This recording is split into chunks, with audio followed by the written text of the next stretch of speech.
Bonjour à tous, aujourd'hui je reviens vers vous pour une nouvelle vidéo sur le sujet du stamping. J'ai eu beaucoup de questions sur le blog concernant les plaques, les vernis, la technique. Donc dans la première partie de la vidéo, je vais répondre à vos questions et dans la deuxième partie, je vous ferai une petite démo avec les...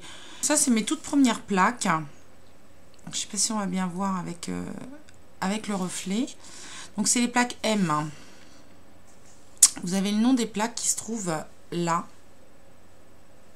juste là, mais on voit pas grand chose parce qu'il y a beaucoup de reflets. Donc c'est des petites plaques rondes, toutes simples, avec plusieurs motifs qui peuvent être soit des petits motifs comme celle-ci, ou alors des motifs un petit peu plus grands, comme ceux-là, qui font des intégraux, comme on appelle. Je vous montrerai ça tout à l'heure. Après, moi, j'ai ces plaques-ci que j'ai achetées dernièrement. J'en avais parlé sur le blog. C'est donc les plaques OB, dont je suis vraiment très satisfaite jusqu'à présent. J'ai aucun problème. Elles fonctionnent super bien et elles ont des motifs vraiment variés. Donc, vous voyez aussi petits motifs ou grands motifs.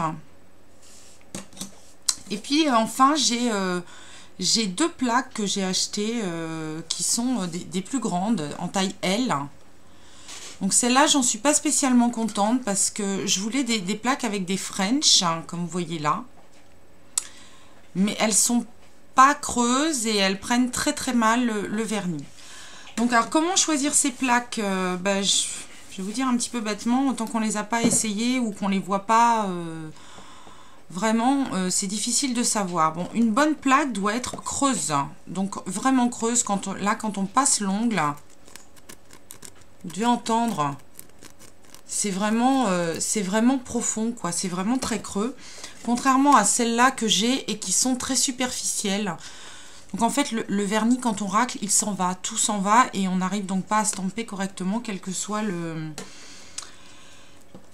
tampon. Donc les plaques, la chose à savoir, c'est que vraiment, plus elles sont creuses, plus elles sont bien dessinées, mieux c'est. Bon, je vous mettrai la référence pour celles qui ne l'auraient pas vu sur le blog pour au moins ces plaques-là. Et puis si j'en trouve d'autres, j'actualiserai au fur et à mesure. Après, la chose importante, alors quand on reçoit les plaques, le truc un petit peu idiot mais qu'on oublie des fois et surtout quand on commence, elles sont systématiquement protégées par un film transparent ou bleu. Alors quand le film est bleu, ça pose pas de problème parce qu'on voit bien, c'est bleu, on arrive à l'enlever. Mais quand il est transparent, ça arrive qu'on oublie de l'enlever. Alors forcément, ça marche pas du tout. Puisque le film plastique est fait pour protéger la gravure et la plaque durant le transport, ça marche absolument pas. Donc il faut bien sûr penser à bien enlever son film plastique avant d'utiliser ces plaques, et il est bien aussi de les nettoyer au moins une fois avant de les utiliser et entre chaque tampon ou une fois tous les deux tamponnages, parce qu'il faut vraiment qu'on n'ait pas de résidus de vernis dans le motif séché pour que ça enlève une partie du creux. Donc voilà, donc pour les plaques je crois que c'est tout. Après les tampons, donc les tampons, j'ai commencé un peu comme avec tout le monde avec ce petit tampon là, qui est le petit tampon basique. Moi il est très bien, je m'en sers encore, il est impeccable, il n'y a pas de problème. Seulement il ne prend pas les grands motifs, il a du mal à prendre les intégraux.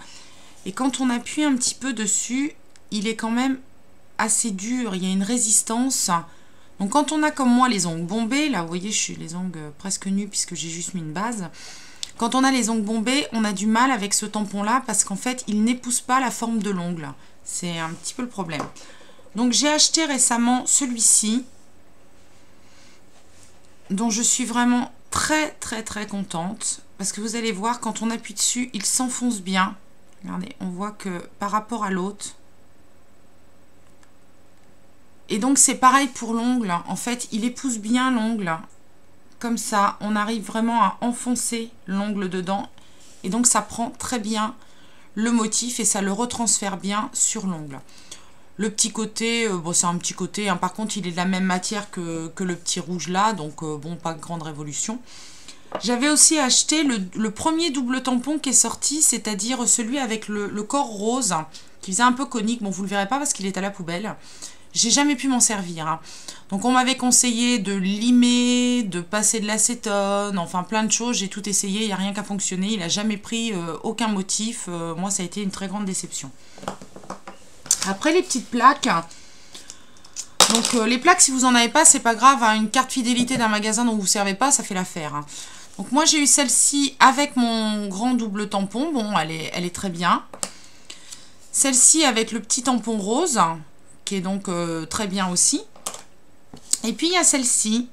Alors, donc, il y a une partie en métal. C'est pas du plastique, c'est du métal. Personnellement, j'aime pas m'en servir parce que elle abîme les plaques, elle les raye. Elle n'est pas plus efficace qu'une en plastique. Par contre, elle raye beaucoup les plaques. Donc, moi, je m'en sers pas. Hein. J'en ai plein qui attendent, je sais pas quoi d'ailleurs, dans ma réserve. Et enfin, le vernis. Alors, le vernis, c'est pareil. J'ai pas de connade. Donc, moi, j'avais acheté... la première fois que j'ai acheté des plaques, c'est sur un marché. Donc, c'était avec un kit. J'ai eu ce vernis-là, qui est un vernis soi-disant spécial stamping. Je le trouve pas mieux qu'un autre. Hein. Il sèche même assez vite, donc j'en suis pas spécialement satisfaite. Sinon, je vais vous montrer dans la deuxième partie de la vidéo qu'en fait, on peut utiliser n'importe quel vernis. Donc, moi, j'ai testé tous mes vernis. Et vous voyez, je les ai tous marqués avec une croix. Donc j'ai pris une plaque, j'ai pris mon tampon, j'ai pris tous mes vernis et j'ai fait un test avec tous. Et donc j'ai mis une petite croix sur les vernis qui étaient bons pour le stamping, le Conan. Vous voyez, comme ça. Et ils sont bons aux 3/4. En fait, il faut éviter les textures très pailletées parce que forcément ça ne marque pas. Les textures trop fluides et les couleurs vraiment très claires. Sinon... tous les vernis, du moment qu'ils sont bien pigmentés, pas trop liquides, marchent avec le Conan. Donc si vous avez d'autres questions à me poser, vous les posez soit sous la vidéo, ou alors vous les posez sur le blog, puisque je mettrai aussi la vidéo sur le blog. Et puis je vous répondrai très rapidement. Et puis on va passer à la deuxième partie. Je vais vous faire une petite démo avec les différentes plaques, les différents tampons. Je vais vous les montrer sur une feuille, je vais vous les montrer sur les ongles. Vous allez voir un petit peu comment ça marche. A tout de suite.